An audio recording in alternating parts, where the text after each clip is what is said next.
আমাৰ অসমীয়া মুছলমান সমাজে বিজেপিক সম্পূৰ্ণ সমৰ্থন কৰে আৰু আজি আমি ৰাঙলী পথাৰতো তাৰ প্ৰকাশ দেখিছোঁ। ইয়াৰ অসমীয়া মুছলমান সমাজে আমাৰ নিৰ্বাচনী পুঁজিৰ বাবে 11,000 টকা উপহাৰ দিছে। মই সকলোকে হৃদয়ৰ পৰা ধন্যবাদ জনাইছোঁ আৰু এইটো ৰমজানৰ মাহ, সকলোৱে ৰোজা ৰাখিছে, সকলোৱে যেন দোৱা কৰে আৰু সকলোৱে যেন আশীৰ্বাদ কৰে। মুখ্যমন্ত্ৰীজন আজি আমাৰ গাঁৱলৈ আহিছে, আমাৰ সমাজলৈও আহিছে, এইফালেদি পাৰ হৈ যাব মছজিদৰ সন্মুখত। সেয়ে আমি ৰাঙলীপাৰা মুছলমান সমাজৰ প্ৰায় সকলোবিলাক লোক, পুৰুষ মহিলা উভয়ে আমি আজি ওলাই আহিছোঁ মছজিদৰ সন্মুখলৈ আৰু তেখেতৰ এবাক ওচৰৰ পৰা পাবলৈ, তেখেতক আশীৰ্বাদ দিবলৈ বুলিয়ে। আৰু আমি ৰাঙলী পথাৰ মুছলমান সমাজৰ তৰফৰ পৰা, আমাৰ ইয়াখন যিহেতু ক্ষুদ্ৰ এখন সমাজ, আমাৰ ইয়াত চাকৰিয়ালৰ সংখ্যা তেনেই তাকৰ, বেছি সংখ্যক লোক আমাৰ দিন হাজিৰা কৰা ধৰণৰে।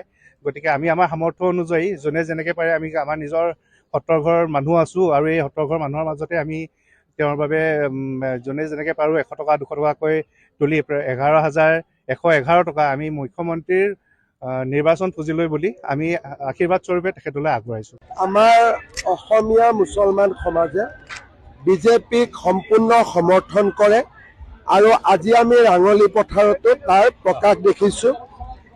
ইয়াৰ অসমীয়া মুছলমান সমাজে আমাৰ নিৰ্বাচনী পুঁজিৰ বাবে 11,000 টকা উপহাৰ দিছে।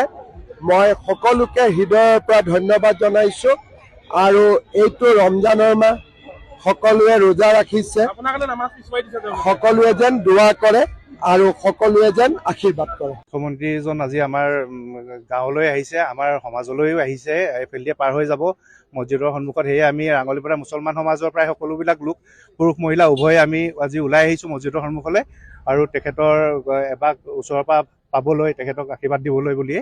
আৰু আমি ৰাঙলী পথাৰ মুছলমান সমাজৰ তৰফৰ পৰা, আমাৰ ইয়াখন যিহেতু ক্ষুদ্ৰ এখন সমাজ, আমাৰ ইয়াত চাকৰিয়ালৰ সংখ্যা তেনেই তাকৰ, বেছি সংখ্যক লোক আমাৰ দিন হাজিৰা কৰা ধৰণৰে। গতিকে আমি আমাৰ সামৰ্থ্য অনুযায়ী যোনে যেনেকৈ পাৰে, আমি আমাৰ নিজৰ সত্ৰৰ ঘৰৰ মানুহ আছোঁ আৰু এই সত্ৰৰ ঘৰৰ মানুহৰ মাজতে আমি তেওঁৰ বাবে যোনে যেনেকৈ পাৰোঁ 100 টকা 200 টকাকৈ তুলি 11,111 টকা আমি মুখ্যমন্ত্ৰীৰ নিৰ্বাচন পুঁজিলৈ বুলি আমি আশীৰ্বাদ স্বৰূপে তেখেতলৈ আগবঢ়াইছোঁ। আমাৰ অসমীয়া মুছলমান সমাজে বিজেপিক সম্পূৰ্ণ সমৰ্থন কৰে আৰু আজি আমি ৰাঙলী পথাৰতো তাৰ প্ৰকাশ দেখিছোঁ।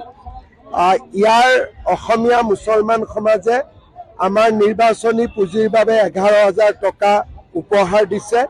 মই সকলোকে হৃদয়ৰ পৰা ধন্যবাদ জনাইছোঁ আৰু এইটো ৰমজানৰ মাহ, সকলোৱে ৰোজা ৰাখিছে, সকলোৱে যেন দোৱা কৰে আৰু সকলোৱে যেন আশীৰ্বাদ কৰে। মুখ্যমন্ত্ৰীজন আজি আমাৰ গাঁৱলৈ আহিছে, আমাৰ সমাজলৈও আহিছে, এইফালেদি পাৰ হৈ যাব মছজিদৰ সন্মুখত। সেয়ে আমি ৰাঙলীপাৰা মুছলমান সমাজৰ প্ৰায় সকলোবিলাক লোক, পুৰুষ মহিলা উভয়ে আমি আজি ওলাই আহিছোঁ মছজিদৰ সন্মুখলৈ আৰু তেখেতৰ এবাক ওচৰৰ পৰা পাবলৈ, তেখেতক আশীৰ্বাদ দিবলৈ বুলিয়ে।